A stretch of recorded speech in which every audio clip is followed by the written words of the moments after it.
Ready, set, okay, it's time for me to start talking to myself in front of a computer screen.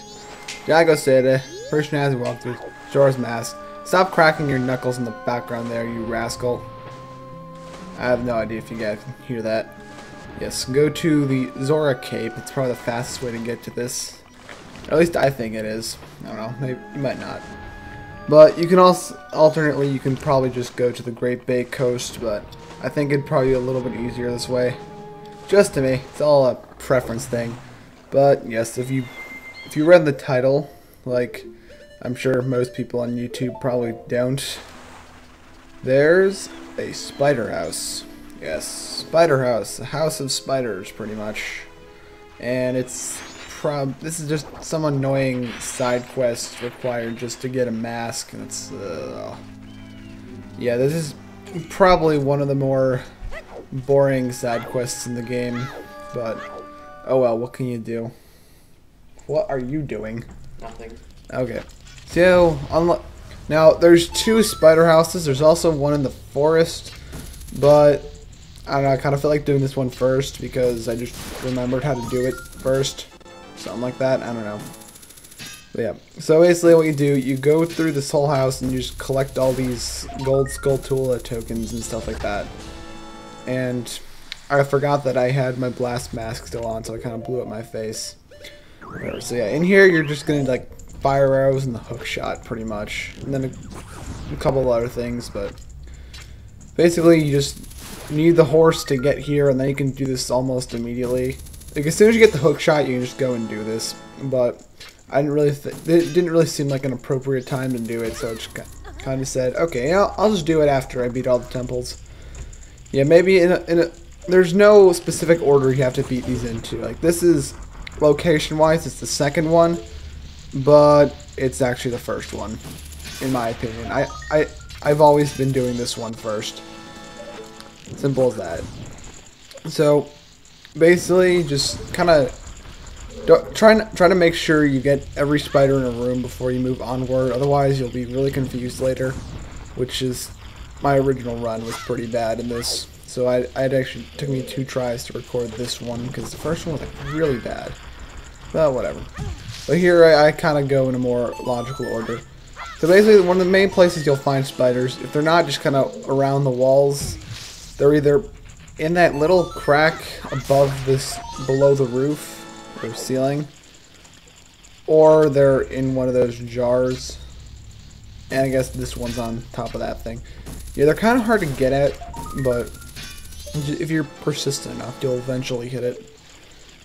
So, simple as that. And also, this one here is kind of hard to find at first. This is one of the ones that originally gave me trouble in my practice run, ironically, because I did like a near perfect run right before it. Oh well. Yes, and there's a spider in that one, and it's gonna, I think so. I think I'm just at the wrong angle or something. Yeah, basically, the best way to tell if you've gotten all the spiders in the room or not is if you hear that really annoying noise they make, that scratching noise, I guess you can describe it as. I don't know. And for some reason that didn't exactly register. Or maybe there's 2 webs there. I don't know.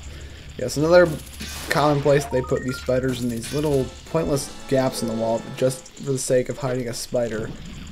And yeah, there's no such thing as overkill, I've probably said before. Ta-da, spiders. Why are you standing over my shoulder there? I'll see? What do you... Oh, okay. Okay, alright. Alright, there's a little bit of non-verbal communication going there. Alright. So, if you have 12 spiders by the end of that room, you should be fine. Careful about this big Skulltula here that kind of caught me off guard the first time I did this. So, and I don't know why that black bow was even there. It's just kind of there for the sake of being there. I don't know. Whatever, just don't complain about stuff. Just say, oh, okay, it happened, and then just deal with it. Yes, there's also one in here. Basically, if there's any sort of like hidden passageway, just assume there's gonna be something in there. I mean, they don't just kind of randomly put those passages around. And oh yeah, if I haven't mentioned before, there are 30 of these. 30 as in the number after 29, the number before 31. the number that's 3 times 10. Whatever, you know. Okay, so burn some stuff. This is just like a pyromaniac's dream. All it is just burning and fire and all of the good stuff, everything you want. And also this one here is kind of hard to find. It took me, the first time I went through this, it was a little bit of trouble. And yeah, another tip: when if you're just trying to slash it, don't stand right next to it and slash. Otherwise, you'll end up hitting yourself. I don't know. Okay, so I'm just kind of scanning the room, make sure I didn't miss any. So by the end of this room, you should have 17, I believe.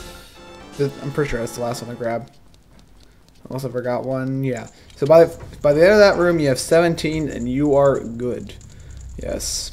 And really, these spider houses, they're not too interesting. They're just kind of there, I guess. Alright, okay, this room's pretty interesting. Now, throughout this whole place, there's a couple of Stalchid children, or that's the plural word, Stal children. There's a couple of those that are just kind of sitting around. Now, if you they don't attack you, but you put on the captain's hat and talk to them, and they give you a hint as to what this puzzle is. Now, this puzzle actually gets you a heart piece, so I'm just gonna show you the solution to it. But after that, I'm not gonna really follow up on it or anything like that. Alright, so there's a couple more spiders in this room. Actually, there's a lot, but I mean, the first few of them are just all kind of crawling around up here, and they're just, as I said, a lot of these spiders are just kind of there for the sake of being there. And I don't understand how they're cursed and stuff, and how it doesn't matter unless you collect the token, proving that you defeated it. It's like, oh, I killed a spider. Kudos, big deal. Alright. So, this is kind of hard to figure out. I mean, I think I had to look it up the first time I did it. But you have to go on pound, and then the vibration or the shockwave or whatever, it'll knock down 3 spiders from that fixture on the ceiling. And at this point, all the Stal children, they're just kind of there as fodder so we can get some hearts and rupees and crap. Alright, 23. We are on schedule, I believe. And I can't help but shake the feeling that I missed one in this room, but whatever. So also, take note that there are some arrows there if you need, because you need them for this puzzle, I guess. So there's an order for this. It's red, green, yellow, blue, I think. If I remember correctly. This is just me talking. Oh, nope. It's red, green, blue, yellow. And back there's a giant Skulltula, and he's guarding a heart piece. So I'm just kind of showing off the solution there. So if you feel like getting the heart piece, go for it. And as I said, I was just trying to remember the exact solution off the top of my head while talking to myself here. Oh well. Alright, now this room is kind of annoying, and for me it's even more annoying because I've mentioned before, it gets darker while I'm recording, so it's kind of harder for me to see what's going on. But that doesn't matter as long as I get them all. I mean, I didn't really waste as much time as I thought I would in this room. I don't know why I didn't re-equip the hook shot, but okay. So also take note, as usual, there are some of them on the top, in the ceiling. And I don't know why I was having so much trouble grabbing this here. It's like a deficiency, and I'm not really sure how he's pulling that. And I thought, and actually, I was under the impression that was going to be another one of those passageways you can actually walk into, but I guess I was wrong, as usual. Alright, now this is a little strange. So you're like a 10-year-old, and you're pushing an entire bookshelf that's mostly loaded up with books too. I don't know why you put books on a bookshelf. Who needs books anyway? I hate school. Alright. And here's another one of those Stal children I said who gives you tips on how to solve that puzzle. Basically they say, oh, this mask is hit then. Alright, and the only way to get to that one is to climb up on top of the bookshelves, which at this point is pretty much all we have to do. I mean, I'm trying to get this one here from, and I definitely didn't think I'd hit that, but I was just kind of fooling around thinking, okay, maybe I can hit that. So I tried, I succeed. Yay. Basically, alright, so this is pretty much the only place you can get up onto the bookshelves from. And I was really tempted to kill that stout shield there, but against my better judgment, I decided not to. It would have been thoroughly entertaining watching an innocent thing die. Well, maybe in this situation it would. Okay, so let's try to get this last one here, and I'm probably gonna miss, knowing my luck. Yep. See, I have terrible aim. I don't know how I was able to even do this silly walkthrough with all my aiming skills. Well, actually, no, I don't have terrible aim. I mean, my first walkthrough was entirely based on aim. It's Resident Evil 4. If you guys haven't seen it, I think it's a pretty good walkthrough. I mean, it's definitely not my greatest work. I mean, I think probably one of my favorite of my walkthroughs I've done was probably Resident Evil 3, but this one's probably my second. Actually, Resident Evil 4 is probably my least favorite of my walkthroughs, mainly because I was a little unexperienced then.